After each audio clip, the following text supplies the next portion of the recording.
Welcome back to my channel. मैं हूं Piyush sir. आज जो टॉपिक्स होगा वो ज्यादा इंपॉर्टेंट टॉपिक्स फोटोसिंथेसिस का C3 साइकिल और केल्विन साइकिल।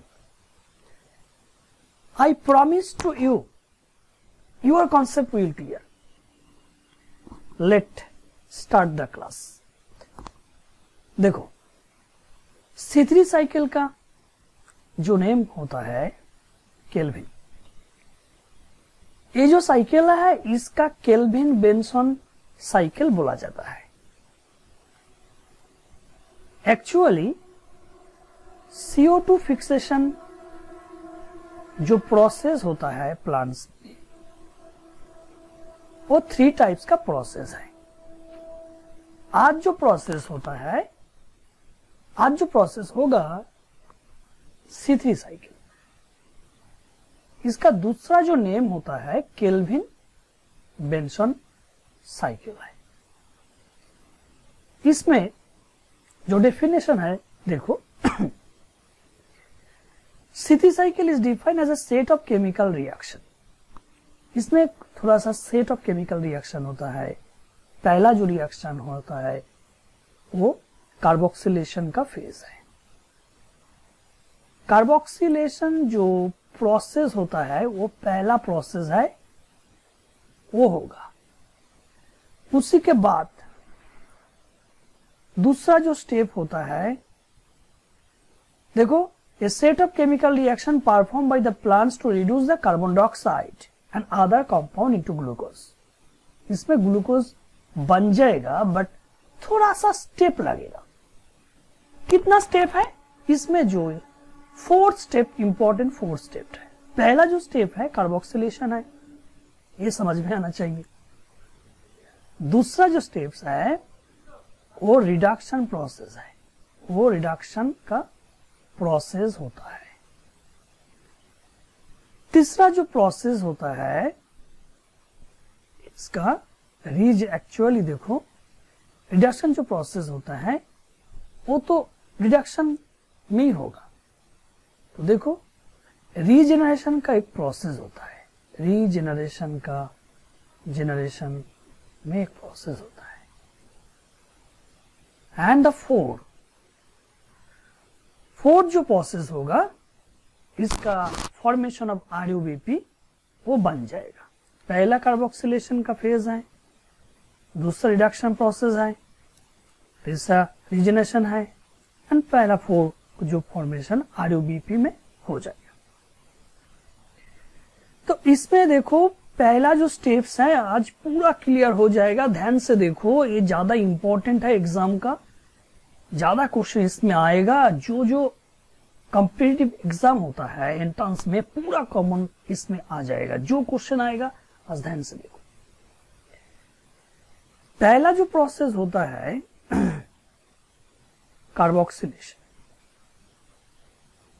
कार्बोक्सिलेशन फेज है। इसमें देखो, लीप में जो RUBP, इसका पूरा नाम राइबोलस बिसफॉस्फेट, ये जो शुगर है ये 5 कार्बन कंटेनिंग शुगर है। लीप में जो शुगर है RUBP, ये 5 कार्बन कंटेनिंग शुगर है। RUBP इसी के साथ जो केमिकल्स लगेगा, CO2 नेचुरली है 6 CO2, वाटर कैपिलरी है, पहला क्लास में बोला कैपिलरी वाटर का कैरेक्टर। इसमें जो एंजाइम लगेगा उसका नाम रूबिस्को बोला जाता है। जो नेम है रूबिस्को, देखो, एक ज्यादा इंपॉर्टेंट एंजाइम है रूबिस्को। ये जो एंजाइम है इसका प्रेजेंस में RUBP फर्स्ट जो 3PGA बन जाएगा। जो प्रोसेस में कार्बोक्सिलिक ग्रुप बन जाएगा उसका प्रोसेस का नेम कार्बोक्सिलेशन बोला जाता है। देखो, RUBP तो एक शुगर ही है, 5 कार्बन कंटेनिंग शुगर है, पर इसी के साथ 6CO2 6H2 वाटर का साथ कार्बन डाइऑक्साइड जुड़ जाएगा तो वो एसिड बन जाएगा। वो जो एसिड बन जाएगा उसका नेम 3PGA 3 फॉस्फोग्लिसरिक एसिड है। एक एसिड है, 3 कार्बन कंटेनिंग का एसिड है। इसका जो एसिड जो होता है, इसका जो केमिकल स्ट्रक्चर है उसमें 3 कार्बन है। सो इसका जो नेम होता है C3। देखो जो फर्स्ट प्रोडक्ट में कितना कार्बन है, 3 कार्बन है। 3 कार्बन में जो फॉर्म हो जाएगा तो इसीलिए इसका जो शॉर्ट फॉर्म में C3 साइकिल बोला जाता है। बट ये जो डिस्कवर है केल्विन बेंसन, जो साइंटिस्ट का जो नेम होता है उसका साथ ये दूसरा नेम केल्विन साइकिल बोला जाता है। पहले तो समझ में आना चाहिए डार्क रिएक्शन। ये डार्क रिएक्शन का ही पार्ट है। डार्क रिएक्शन जो होता है CO2 जो फिक्स करना जो साइकिल होता है वही डार्क रिएक्शन है। तो डार्क रिएक्शन में C3 तो जो इंपॉर्टेंट है, C3 में एक्चुअली जो रिएक्शन होता है CO2 फिक्स होता है। तो देखो इसमें 3PGA बन जाएगा, एक 3 कार्बन कंटेनिंग एसिड है। सो इसका नेम कार्बोक्सिलेशन COOH ग्रुप जो ग्रुप होता है, एक ग्रुप है कार्बोक्सिलिक का ग्रुप है, इसीलिए कार्बोक्सिलेशन साइकिल बोला जाता है। क्लियर? देखो कार्बोक्सिलेशन जो साइकिल है COOH ग्रुप बन जाएगा तो इसीलिए कार्बोक्सिलिक ग्रुप बोला जाता है। इसके बाद जो रिडक्शन प्रोसेस आएगा, मैं बोला था ना रिडक्शन प्रोसेस सेकेंड स्टेप में आएगा। इसके बाद जो एसिड बन जाएगा, देखो इसमें 1,3 डाईपीजीए बन जाएगा। डाइफॉस्फोग्लिसरिक एसिड है। कैसा आएगा? देखो डाइफॉस्फोग्लिसरिक एसिड जो होता है एक एंजाइम तो लगेगा ही। जो एंजाइम लगेगा इसमें वो ध्यान से देखो, जो एसिड है 3PGA, इसीलिए 3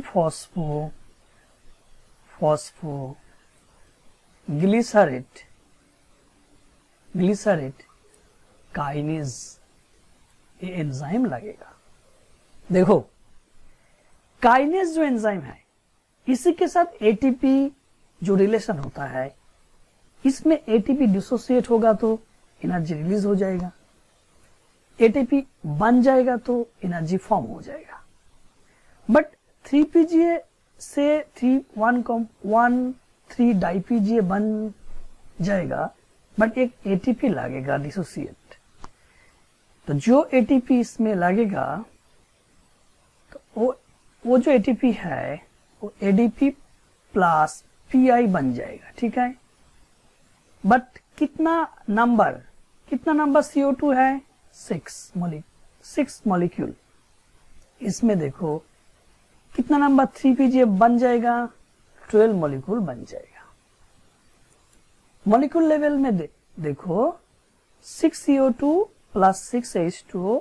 इसमें जो आरयूबीपी होता है ना, जो आरयूबीपी होता है इसमें देखो, जो आरयूबीपी होता है इसमें 12 मॉलिक्यूल 3PGA बन जाएगा। 12 मॉलिक्यूल 3PGA बन जाएगा।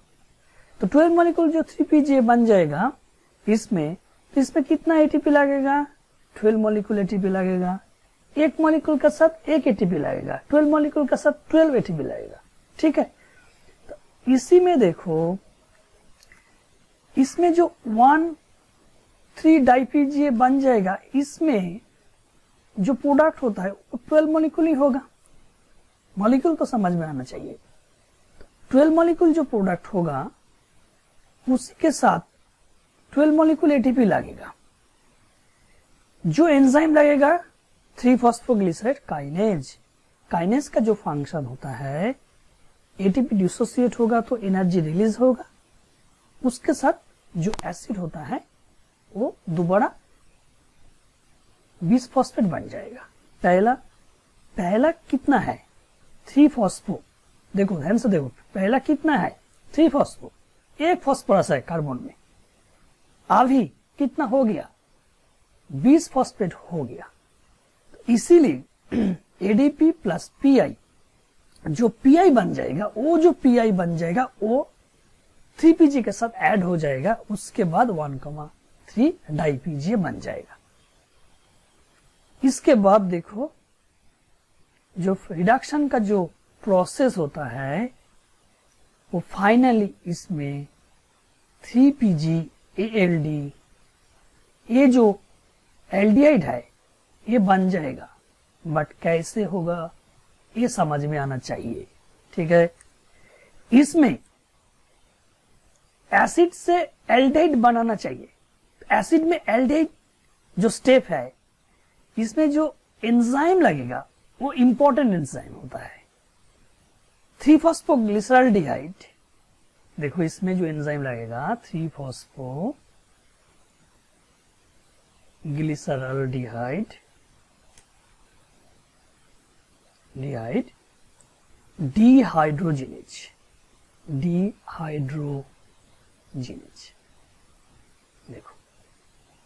देखो ये जो एंजाइम है इसका जो फंक्शन होता है, इसका फंक्शन ऑक्सीडेशन रिडक्शन, 2 पार्ट है। वो जो कपल है वो रेडॉक्स कपल बोला जाता है, उसी के साथ ये जो एंजाइम फंक्शनल है डिहाइड्रोजिनेज। ये फिर से देखो, डिहाइड्रोजिनेज जो एंजाइम होता है, वो जो एंजाइम है उसका साथ ऑक्सीडेशन होगा, जो रिडक्शन होगा, 2 रिएक्शन में एंजाइम यूज होता है, इसीलिए तो रिडक्शन लगेगा। इसीलिए जो कोएंजाइम यूज होता है तो तुम्हारा याद है NADP H+H से वो जो रिएक्शन होता है NADP प्लस बन जाएगा। देखो NADP H+H से NADP जो एरो है इसमें बोला जाता है रिडक्शन का एरो है। क्यों? जो दो हाइड्रोजन जो प्लस है ना, वो रिएक्शन में ऐड होगा, इसीलिए रिडक्शन बोला जाता है। हाइड्रोजन ऐड होगा तो रिडक्शन बोला जाता है, ऑक्सीजन ऐड होगा तो ऑक्सीडेशन बोला जाता है। बट इसमें देखो हाइड्रोजन ऐड हो गया तो इसीलिए NADP प्लस बन जाएगा। ठीक है, तो जो स्टेप इसमें है वो सेकेंड स्टेप का रिएक्शन होता है, ये रिडक्शन का प्रोसेस बोला जाता है। पहला जो स्टेप हो गया वो तो कार्बोक्सिलेशन, वो तो एसिड बन गया। इसमें देखो 3PgSA के साथ ये जो फॉर्म बन जाएगा, ये एल्डिहाइड बन गया। इसमें देखो 12 मॉलिक्यूल्स एल्डिहाइड हो गया। 12 मॉलिक्यूल जो एल्डिहाइड हो गया उसका नेम 3-फॉस्फोग्लिसरॉल्डिहाइड है। इसीलिए 12 मॉलिक्यूल 3PgALD में जो डिविजन होगा वो ध्यान से देखो, वो डिविजन जो होगा इसमें कितना मॉलिक्यूल डिविजन होगा। पहले तो 2 मॉलिक्यूल्स होगा ही, उसके बाद 2 मॉलिक्यूल्स होगा, उसके बाद 3 मॉलिक्यूल्स होगा, उसके बाद देखो 5 मॉलिक्यूल्स आएगा, उसके बाद 5 मॉलिक्यूल्स आएगा। ये सारा का सारा जो मॉलिक्यूल 3PgALD है वो ऐड करो, उसके बाद देखो 12 मॉलिक्यूल्स आ गया। 2 + 2 + 3 + 5 ऐड करना पड़ेगा। देखो 12 मॉलिक्यूल ही है, बट जो डिवीजन इसमें देखा, ये जो डिवीजन है ये मॉलिक्यूल का डिवीजन है। 3PgALD कितना मॉलिक्यूल हो गया? ध्यान से देखो 12 मॉलिक्यूल हो गया। क्यों? जो पहला जो रिएक्शन होता है 1,3 डाईपीजीए, उसमें कितना मॉलिक्यूल है? 12 मॉलिक्यूल है। उसका पहले 3PG वो कितना बन गया? 12 मॉलिक्यूल। सो सारा का सारा 12 मॉलिक्यूल है। इसलिए जो लास्ट प्रोडक्ट 3PgALD एल्डिहाइड का जो प्रोडक्ट है रिडक्शन का बाद, वो 3PgALD 12 मॉलिक्यूल है। इसमें देखो 5 मॉलिक्यूल जो 3PgALD है, इसमें वो पूरा चेंज हो जाएगा। कैसे चेंज होगा? एक एंजाइम देना पड़ेगा। ये जो एंजाइम है ये जो एंजाइम है, एल्डिहाइड का जो स्ट्रक्चर होता है केमिकली वो पूरा चेंज हो जाएगा, इसमें दूसरा स्ट्रक्चर बन जाएगा, उसका नेम DHAP, इसका full form dihydroxy acetone phosphate. इसीलिए ये जो एंजाइम लगेगा, एक रिवर्सिबल रिएक्शन होता है, ट्रायोस फॉस्फेट आइसोमरेज, एक आइसोमेरिक रिएक्शन है, इसलिए आइसोमरेज बोला जाता है। ये कितना मॉलिक्यूल्स बन गया? 5 मॉलिक्यूल्स होगा। उसके बाद देखो 5 मॉलिक्यूल्स DHAP होगा। उसके बाद ये जो DHAP है, इसका जो डिविजन रेशियो होता है वो ध्यान से देखो, 3 मॉलिक्यूल प्लस 2 मॉलिक्यूल्स, 3 प्लस 2 5। जो 3 मॉलिक्यूल्स इसमें है DHAP, उसी के साथ ये जो 3 मॉलिक्यूल्स 3PGLD है, इसमें एक रिएक्शन होता है। ये जो 3 मॉलिक्यूल 3PGLD है, देखो ये जो 3 मॉलिक्यूल्स DHAP है, इसी के साथ एक रिएक्शन होगा। वो जो रिएक्शन होता है 6 कार्बन कंटेनिंग एक शुगर बन जाएगा। देखो 6 कार्बन कंटेनिंग जो शुगर होता है ना, 6 कार्बन कंटेनिंग जो शुगर होता है, इसका जो नेम है, जो एंजाइम लगेगा एल्डोलेज एंजाइम लगेगा। एल्डोलेज का फंक्शन ज्यादा से ज्यादा इंपॉर्टेंट। देखो एल्डोलेज जो एंजाइम होता है वो 2 शुगर का साथ जुड़ जाएगा। एल्डोलेज का फंक्शन यही होता है, जो रिएक्टेंट होता है ना, इसमें रिएक्टेंट 3PGLD DHAP, ये 2 रिएक्टेंट जुड़ जाएगा, इसके साथ जो बन जाएगा 6। इसमें कितना कार्बन है? 3 कार्बन है। ये जो शुगर है इसमें कितना कार्बन है? 3 है। इसमें जो बन जाएगा 6 कार्बन कंटेनिंग एक शुगर बन जाएगा। तुम्हारा याद है वो जो शुगर बन जाएगा फ्रुक्टोज, याद है फ्रुक्टोज 1,6 डाइफॉस्फेट बन जाएगा। ये जो शुगर है 6 कार्बन है, बट इसमें 2 फॉस्फोरस ग्रुप है, एक कार्बन में है एंड दूसरा 6 कार्बन में है। इसीलिए आज तो जो टॉपिक्स होगा ये तो वाट डायग्राम में ही होगा, इसीलिए वाट डायग्राम में पहले समझ में आना चाहिए। तो देखो उसके बाद केमिकल में होगा। पहले देखो फ्रुक्टोज 1,6 डाइफॉस्फेट जो शुगर है, 1,6 डाइफॉस्फेट जो शुगर है, कितना मॉलिक्यूल होगा? ये 3 मॉलिक्यूल ही होगा। 3 से 3 रिएक्ट होगा तो 3 मॉलिक्यूल ही होगा। जो मॉलिक्यूल 3 है, बट कार्बन जो होता है होगा वो 6 कार्बन होगा।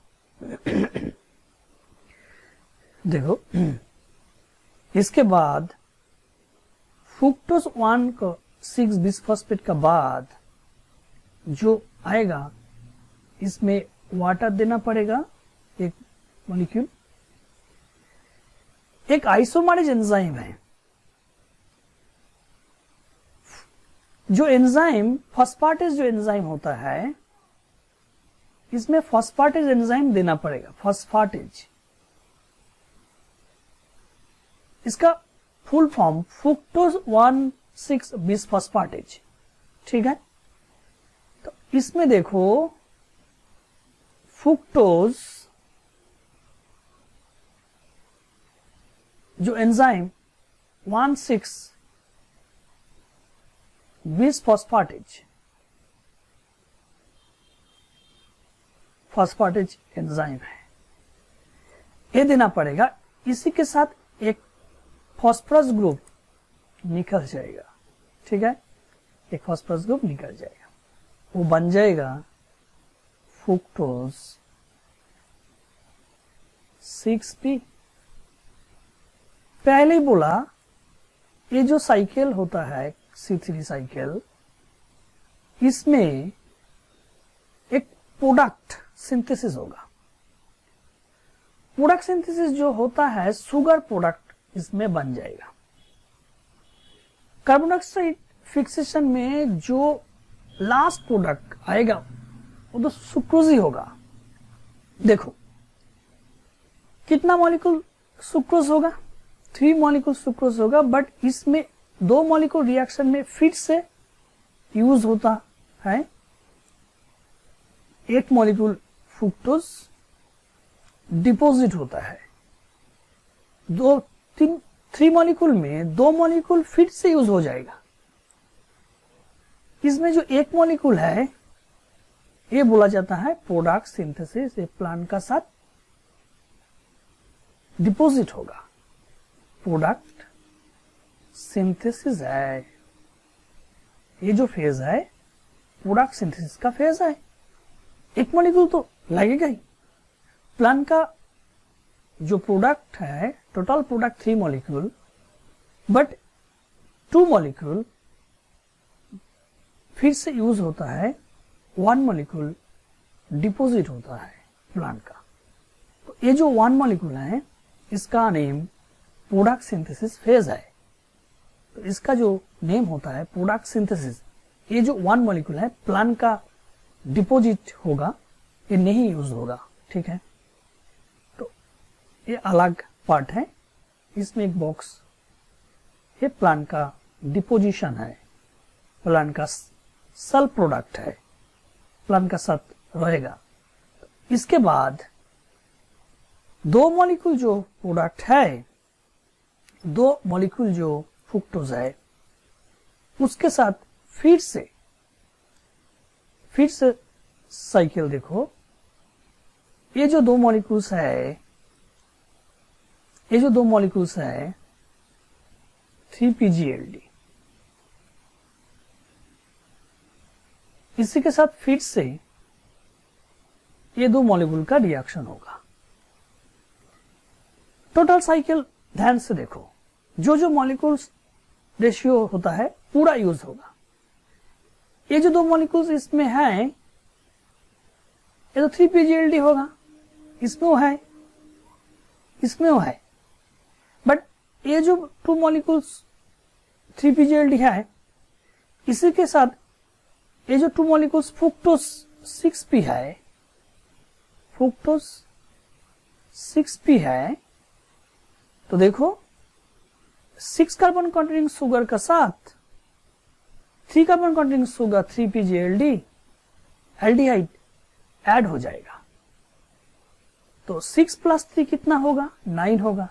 बट 9 का कोई शुगर नहीं, बट ऐड होने के बाद में वो स्प्लिट हो जाएगा। तो इसीलिए जो एंजाइम यूज होता है उसका नेम ट्रांसकीटोलेज यूज होता है। तो देखो ट्रांसकीटोलेज जो एंजाइम है उसका एक स्पेशल फीचर्स होता है। कौन सा फीचर्स? जो फ्रुक्टोज का जो 6 जो कार्बन है उसी के साथ 3PGLD का 6 जो कार्बन है वो पहले ऐड होगा, 6 + 3 9, उसके बाद डिवाइड हो जाएगा।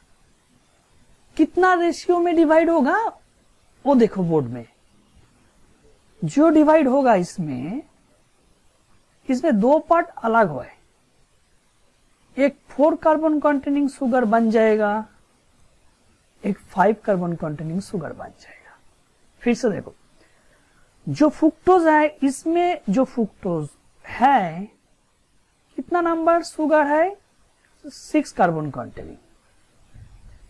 जो एल्डिहाइड 2 मॉलिक्यूल्स एल्डिहाइड इसमें है उसका जो कार्बन नंबर कितना है, 3।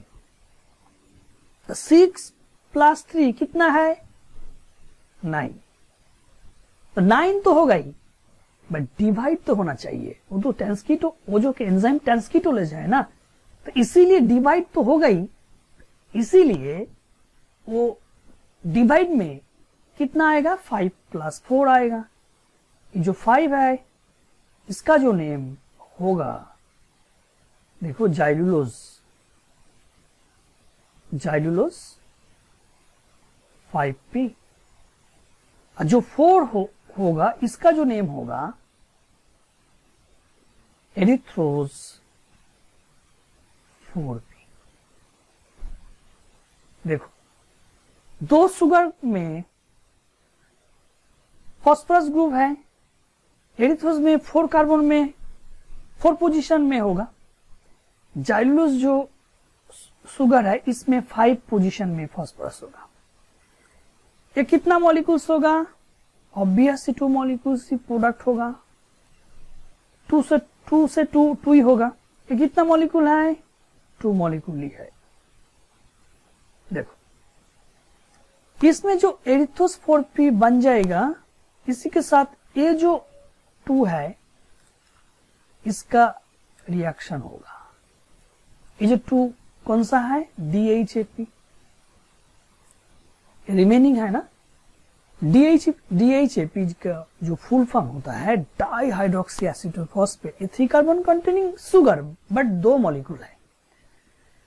तो इसमें तो कार्बन नंबर 3 है, एरिथ्रोज 4p में कार्बन नंबर कितना है? 4 है, तो 4 का साथ 3 ऐड करना पड़ेगा, कितना होगा? 7 है। 7 कार्बन का एग्जिस्टेंस है।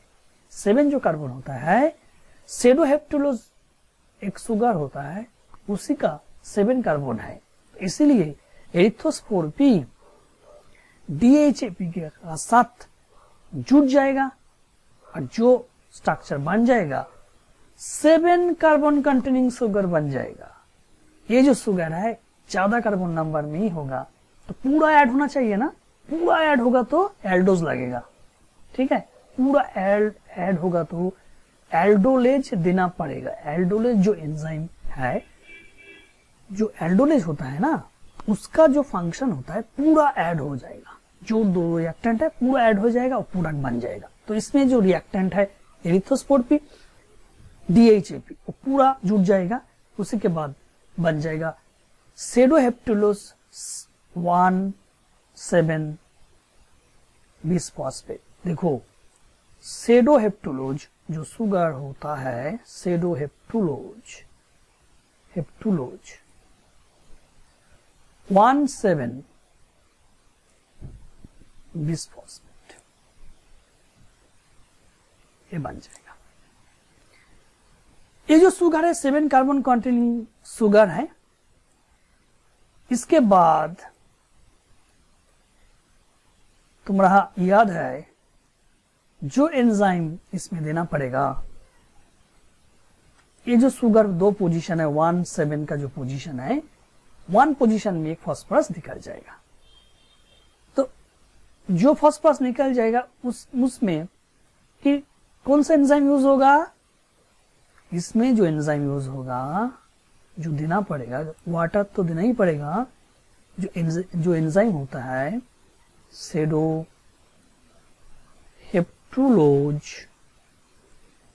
बिसफॉस्फेटेज,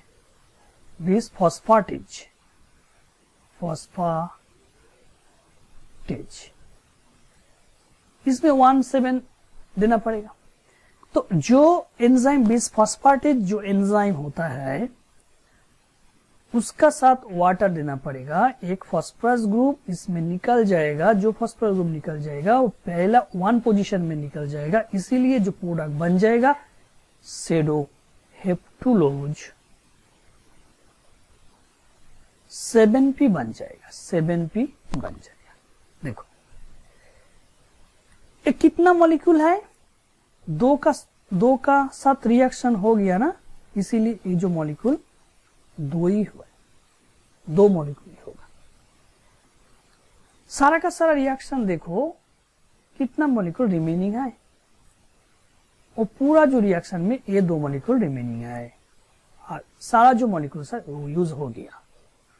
इसलिए जो लास्ट जो रिमेनिंग होगा, जो लास्ट जो रिमेनिंग 3pGLD है, ये 2 मॉलिक्यूल्स एक साथ रिएक्शन हो जाएगा। ये जो 2 मॉलिक्यूल्स है 3pGLD, ठीक है, और ये जो दो मॉलिक्यूल शुगर ज्यादा कार्बन नंबर है, इसमें 7 कार्बन है, इसमें ये दो शुगर ऐड हो जाएगा तो 7 का साथ 3 कार्बन कंटेनिंग शुगर ऐड होगा। 7 + 3 कितना होगा? 10 मॉलिक्यूल्स, कोई शुगर नहीं, तो इसीलिए ये डिवाइड होना चाहिए। 10 मॉलिक्यूल बन जाएगा पहले, उसके बाद डिवाइड होगा। पहले बोला ना, जो एंजाइम रिएक्टेंट दो रिएक्टेंट में ऐड होगा उसके बाद डिवाइड होगा, वो ट्रांसकीटोलेज का फंक्शन है, इसीलिए इसमें ट्रांसकीटोलेज देना पड़ेगा। ठीक है, ट्रांसकीटोलेज, ये जो एंजाइम ये देना पड़ेगा। देखो ट्रांसकीटोलेज जो एंजाइम इसमें यूज होगा, वो दो जो रिएक्टेंट होता है, इसमें से दो हेप्टोलो7p, फिर से देखो इसमें 3PGLD, ये दो रिएक्टेंट का एक साथ जुड़ जाएगा इसमें, उसके बाद डिवाइड होगा तो इसमें दो शुगर बन जाएगा। 10 मॉलिक्यूल 10 कार्बन जो शुगर होता है वो डिवाइड होगा तो कितना? 5 से डिवाइड होगा। 5 मॉलिक्यूल 5 कार्बन में जो डिवाइड होगा, एक जो होगा जाइलुलोज 5p बन जाएगा, दूसरा जो होगा वो राइबोज बन जाएगा। देखो राइबोज 5p होगा। दो शुगर में, इसमें देखो दो शुगर में दो पार्ट हो गया, एक तो जाइलुलोज 5p बन जाएगा, तो जो पूरा जो जाइलुलोज का जो पार्ट है, देखो इसमें एक जाइलुलोज है, ठीक है, इसमें जाइलुलोज है, ये सारा का सारा जाइलुलोज जो होता है वो पूरा चेंज हो जाएगा। ठीक है, वो पूरा चेंज हो जाएगा, एक एंजाइम देना पड़ेगा। जो जाइलुलोज होता है उसमें एक एंजाइम लगेगा, जो एंजाइम का जो रोल है, जो जाइलुलोज का साथ वो एंजाइम देना पड़ेगा। उसके बाद जाइलुलोज जो शुगर होता है इसमें वो पूरा चेंज हो जाएगा, वो राइबोज 5p बन जाएगा।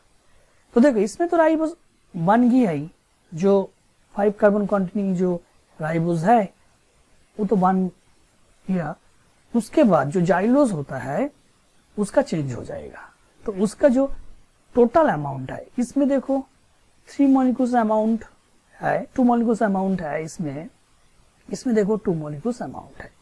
वो जो 2 मॉलिक्यूल्स है वो पूरा एक साथ चेंज हो जाएगा, बट एक एंजाइम देना पड़ेगा, तो उसमें देखो एपिमारेज देना पड़ेगा। तो एपिमारेज का जो फंक्शन है, ये जो एंजाइम है इसके साथ ये राइबोज 5p बन जाएगा, राइबोज 5p। देखो ये जो एंजाइम है इसमें एपिमारेज देना पड़ेगा, जो बन जाएगा राइबोलोज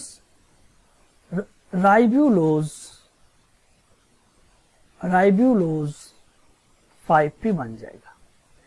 और जो राइबोज 5p है उसमें एक एंजाइम देना पड़ेगा, वो जो एंजाइम है वो आइसोमरेज का फंक्शन है। ठीक है, तो देखो इसमें जो एंजाइम होगा ये आइसोमरेज का एंजाइम है। देखो एक आइसोमरेज जो एंजाइम होगा वो देना पड़ेगा।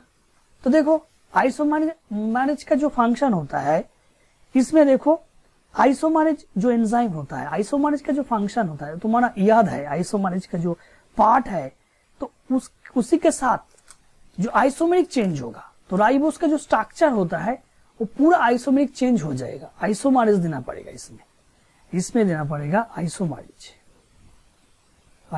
देना पड़ेगा। तो इसीलिए ये जो राइबोज है 5 कार्बन, ये वो बन जाएगा राइबोलोज 5। फिर से देखो इसमें जो जाइलुलोज है, 2 जाइलुलोज एक साथ राइबोलोज 5p बन जाएगा। तो सारा का सारा जो रीजनरेशन जो फेज है, ये पूरा फेज कितना बोला जाता है? रीजनरेशन। क्या है? रीजनरेशन का फेज है। तो रीजनरेशन का जो इंटरमीडिएट जो केमिकल्स होता है, यही केमिकल्स होता है।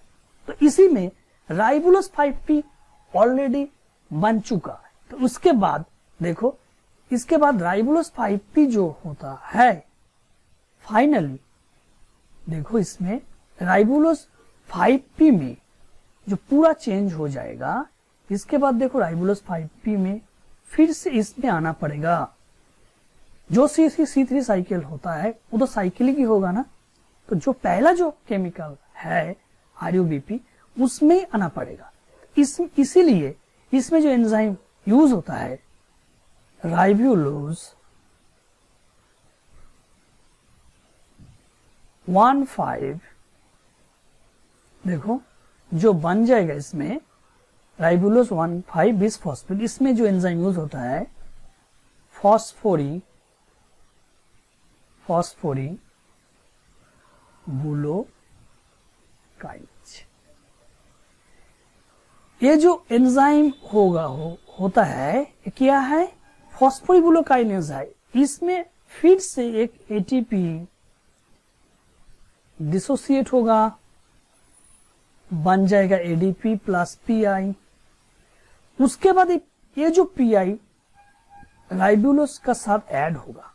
देखो राइबोलोज 5P है, 5 कार्बन पोजीशन में एक फॉस्फोरस ही है, बट ये जो ATP बन जाएगा ADP प्लस PI, ये जो PI होगा इसी के साथ 5P ऐड होगा तो बिसफॉस्फेट बन जाएगा। तो पहला जो शुगर है उसमें 5 कार्बन में एक फॉस्फोरस है, ये जो फॉस्फोरस है ये फिर से ऐड होगा तो 1,5 बन जाएगा। 1,5 बन जाएगा तो देखो ये पहला का प्रोडक्ट है, तो पहला का जो प्रोडक्ट है उसी का नेम RUBP है। RUBP बोला जाता है ना, तो पूरा नेम RUBP राइबोलोज बिसफॉस्फेट। तो देखो इसमें 2 फॉस्फोरस ग्रुप है, एक 5 में है, एक 1 में होगा। तो इसीलिए पूरा का पूरा जो साइकिल थोड़ा सा जूम आउट करना पड़ेगा। देखो इसमें पूरा का पूरा जो साइकिल है यही साइकिल होता है। इसमें जो रेशियो लगेगा, पूरा का जो डिविजन रेशियो है मॉलिक्यूल लेवल में यही है। तो ये फिर से देखो समझ में आना चाहिए पूरा का पूरा रिएक्शन स्टेप में, ये पूरा का पूरा वाट डायग्राम ही था। इसके बाद देखो वाट डायग्राम का अच्छा समझ में आना चाहिए, इसमें जो रिएक्शन में जो प्रोडक्ट होगा, कौन सा एंजाइम यूज होगा, क्या होगा, ये समझ में आना चाहिए। तो C3 जो साइकिल है यही साइकिल है, ठीक है। ये जो क्लास अच्छा होगा तो कमेंट कर दीजिए, तुम्हारा तुम लोग जो दोस्त फ्रेंड्स है उसी के साथ शेयर कर दीजिए, लाइक कर दीजिए। ओके, नेक्स्ट क्लास में दूसरा टॉपिक्स होगा, नया टॉपिक स्टार्ट होगा। Okay, see you next class, bye.